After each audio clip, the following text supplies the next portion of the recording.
Joining us now is Laila Leigh. She is the Legal Services Manager at an organization you should know about called Break the Cycle. It's a national nonprofit. Its mission is to inspire and support young people into building healthy relationships and a culture without abuse. This is a problem area that needs improvement and an opportunity for growth and change as a society. So we're glad someone's out there working in this area, and she joins us now to discuss it. Laila, thanks for coming on the program. RJ, thank you so much for having me, and I really appreciate the 0 hour bringing attention to this important issue. Well, it's really important, and I think people don't realize how important it is. But we have people at an age anywhere from early teens to 24 years old or so, who are survivors of dating violence, of stalking, of stalking, of sexual assault.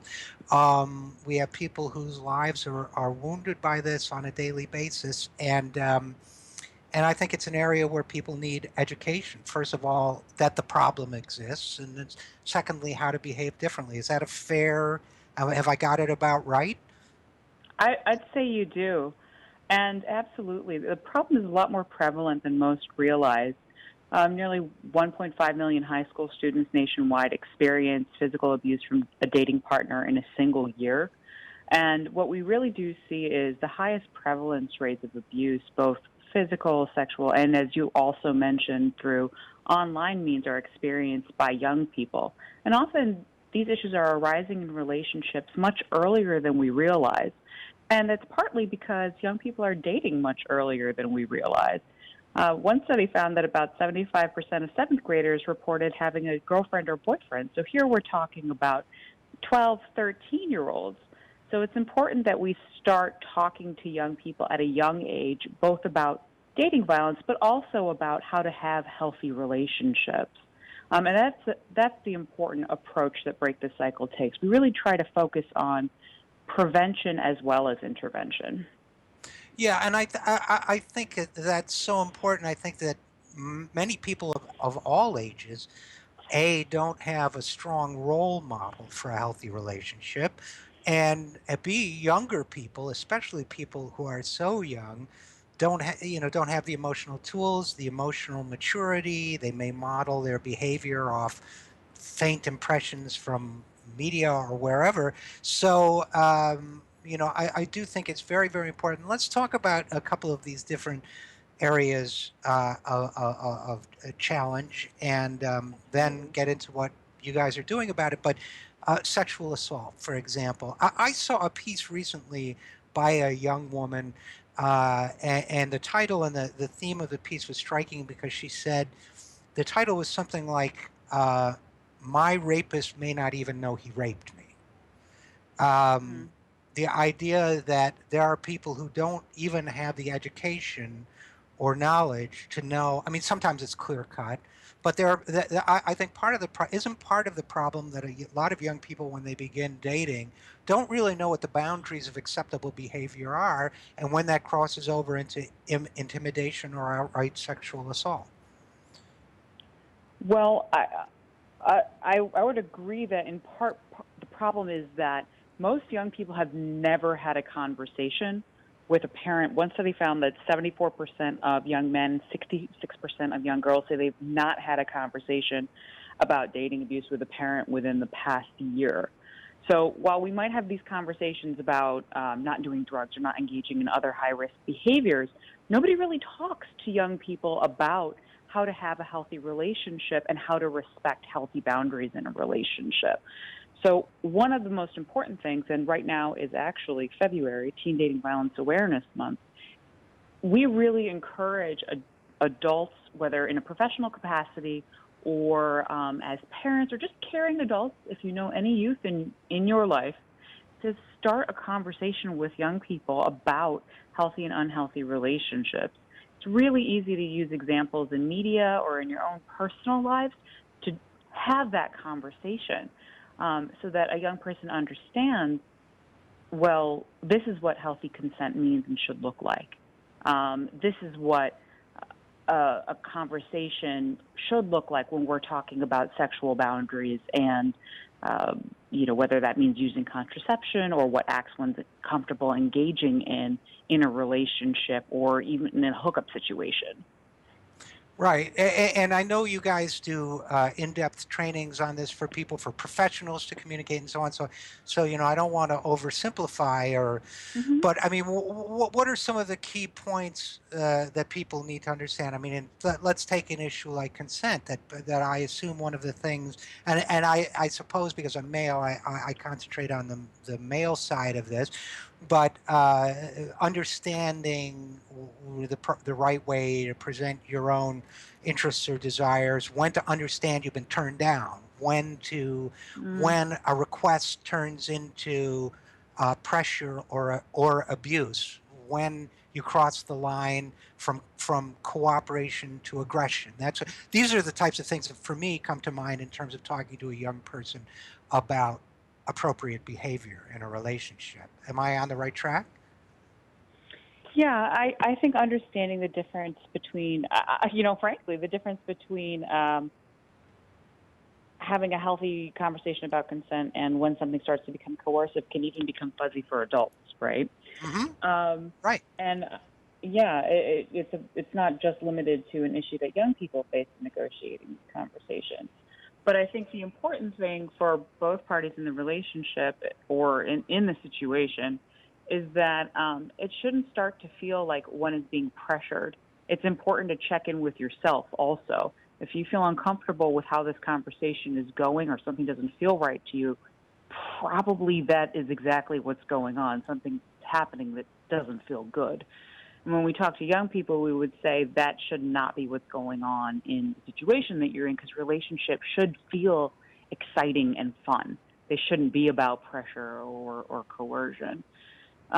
So for a young person who's negotiating a situation like that, we would say, well, check in with yourself. How's the conversation going? If you're continuing to ask somebody to engage in behaviors after they've set a boundary and said that they don't want to do it, we're probably crossing the line into coercion. Right. Consent Right. can And be, go we ahead. like to Go say ahead. consent Yeah. should be fun and consent should be sexy. There's a lot of ways that somebody can figure out whether they are in a consensual sexual situation in a fun and sexy way without crossing the line into pressure.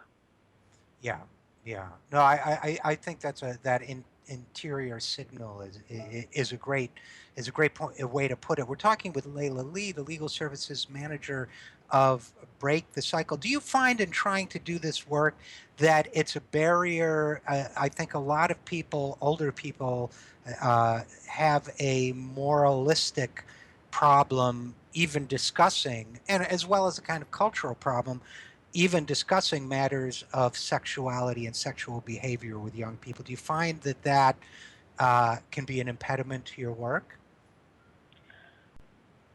Yes, I think that it can go both ways also. I think that with adults, some adults are not comfortable talking about young people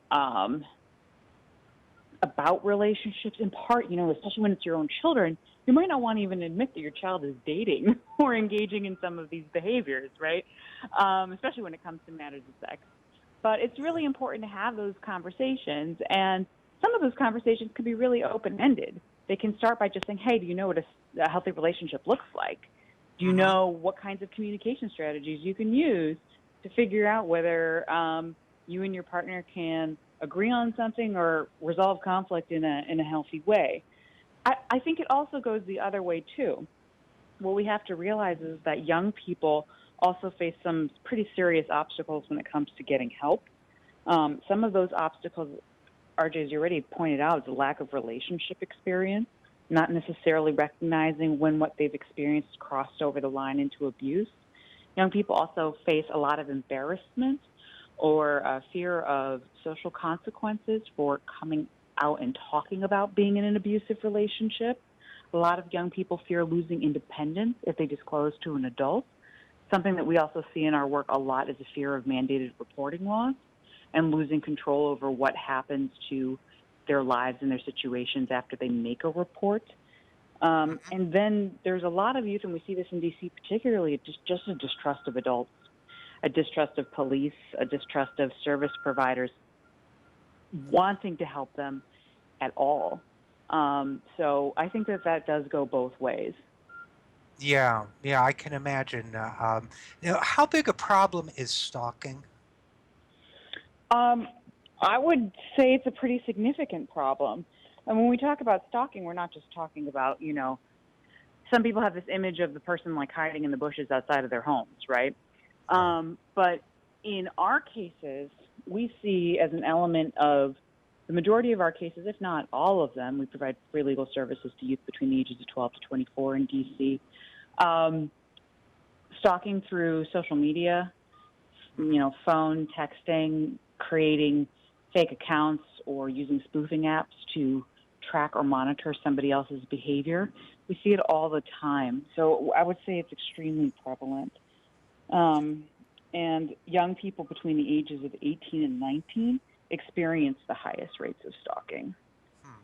And you mentioned some of the new technology. So, the old image of somebody, as you say, lurking in the bushes or whatever, it's really been replaced by this. It's everywhere. The new technology is everywhere in our lives nowadays. It's in our phones, it's in our pockets, it's on our desktops, and so on. So, how much of the training you have to do on stalking and prevention has to do with understanding the role of the new technology? I'm very glad you asked that. In fact, we get a lot of requests and do spend significant time both in our trainings and in just the conduct of our cases, um, talking with other professionals and with the courts and court personnel, through our cases about how the technology comes into play.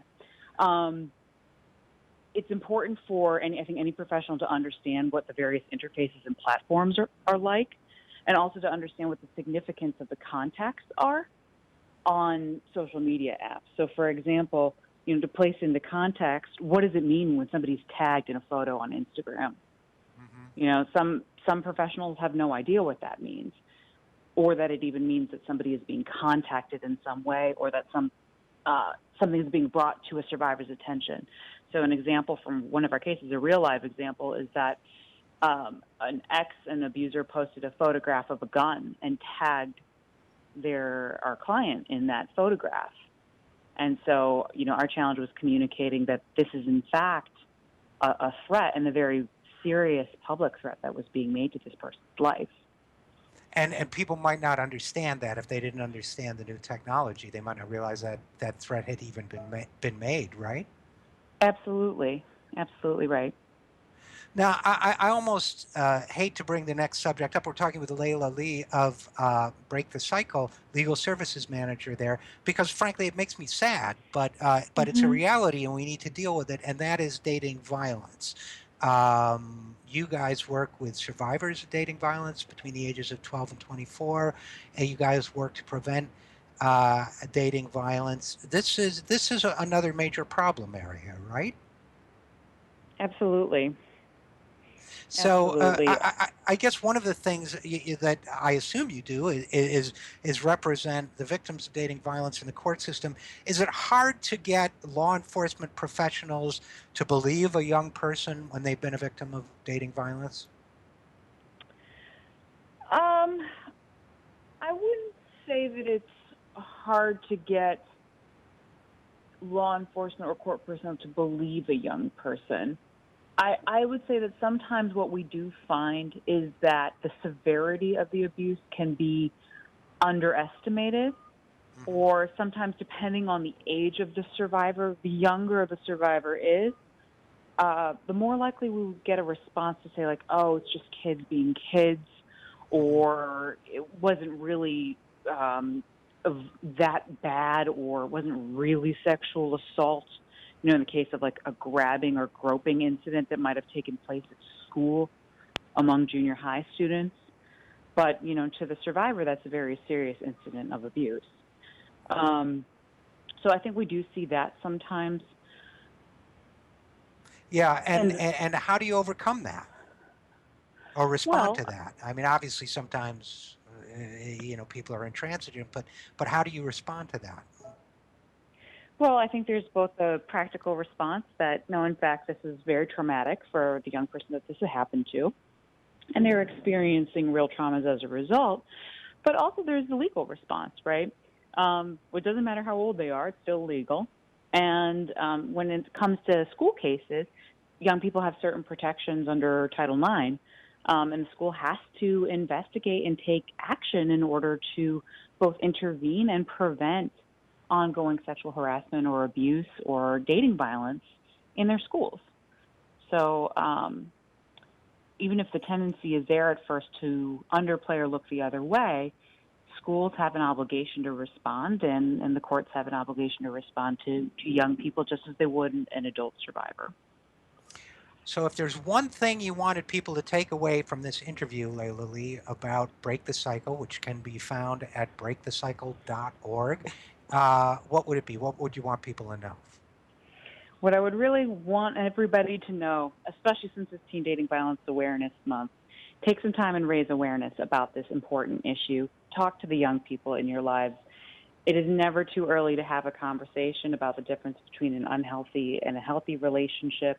If you want to get involved in this conversation with us, both online and in your communities, on February 29th, because we have an extra day in teen dating violence awareness, we're doing a hashtag campaign called Chalk About Love. We'd invite anybody who's listening to take a picture of themselves after writing on the sidewalk what love means to them, tweet it out to us, post it on Instagram with the hashtag #ChalkAboutLove, and we'd love to keep the conversation going with you all year round. Talk about love. I love that. Okay, well, Leigh, Legal Services Director for Break the Cycle, which you can learn about at breakthecycle.org. Thanks so much for joining us. Thank you so much for having us.